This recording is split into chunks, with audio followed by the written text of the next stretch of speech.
চোখের নিচে তিল থাকলে কি হয়? চোখের নিচে তিল থাকলে সেই ব্যক্তি অধ্যাবসায়ী হয়, পড়ার প্রতি খুব মনোযোগী হয়। সে নতুন কিছু জিনিস শিখতে এবং বিভিন্ন ধরনের বই পড়তে সে খুব ভালোবাসে এবং কোনো কিছু জানার প্রতি সে আগ্রহী হয়। আর হ্যাঁ, সেই ব্যক্তি যে হার্ড কপি বই পড়বে এমন কোনো মানে নেই। সে গুগল থেকেও পড়তে পারে বা অ্যামাজন কিন্ডেল থেকেও পড়তে পারে, অথবা ইউটিউব থেকেও সে শিখতে পারে এবং জানতে পারে। মেন কথা হলো সে পড়ার প্রতি এবং জানার প্রতি খুবই আগ্রহী হয়। দেখুন, এটা আমি কোনো বইয়ে পড়িনি বা কোনো শাস্ত্রেও পড়িনি। এটা আমি আজ থেকে 10-12 বছর আগে একজন জ্যোতিষীর কাছ থেকে এই কথাটা শুনেছিলাম। কিন্তু এই তথ্যটা যখন আমার সাথে 100% ম্যাচ করলো, তখন আমি খুবই আগ্রহী হলাম। আর এই বিষয়টাকে আরও ডিপলি জানার জন্য আমার আশেপাশে কয়েকজন ব্যক্তি, স্টুডেন্টদের মধ্যে এবং শিক্ষকদের মধ্যেও এটা লক্ষ্য করলাম। কিন্তু তাতেও আমার মন ভরল না। যখন হাতে মোবাইল এলো, তখন ইউটিউব, গুগল এবং সোশ্যাল মিডিয়ার মাধ্যমে আমি এটাকে আরও ভালো করে লক্ষ্য করলাম।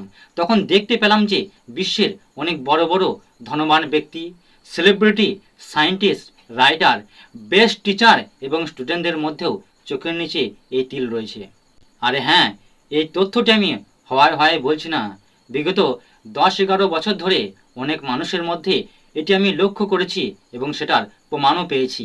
আর তাই সেই তথ্যের ভিত্তিতেই আত্মবিশ্বাসের সাথে এই অথেন্টিক তথ্যটি আমি প্রথমবার ভিডিওর মাধ্যমে সোশ্যাল মিডিয়ায় আপনাদের সামনে তুলে ধরলাম।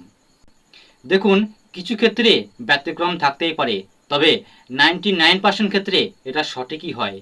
দেখুন, আপনার বা আপনার আশেপাশের ব্যক্তিদের মধ্যেও এই লক্ষণটি থাকতে পারে। তাই আপনাকে আমার কথা বিশ্বাস করতে হবে না।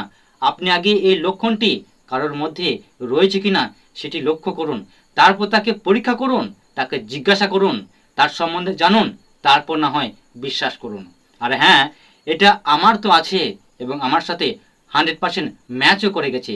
যদি এটা আপনার এবং আপনার আশেপাশে ব্যক্তিদের সাথে ম্যাচ করে, তাহলে অবশ্যই কমেন্টে জানাবেন। কারণ আপনার একটা কমেন্ট অনেক মানুষের মনে বিশ্বাস বাড়াতে সাহায্য করবে। আর শেষ কথা এটাই বলবো, যার মধ্যে এই লক্ষণটি রয়েছে তার মধ্যে অবশ্যই এই প্রতিভাটি রয়েছে। হয়তো সেটা সুপ্ত অবস্থায় রয়েছে, তাই সেটাকে অবহেলায় নষ্ট করবেন না।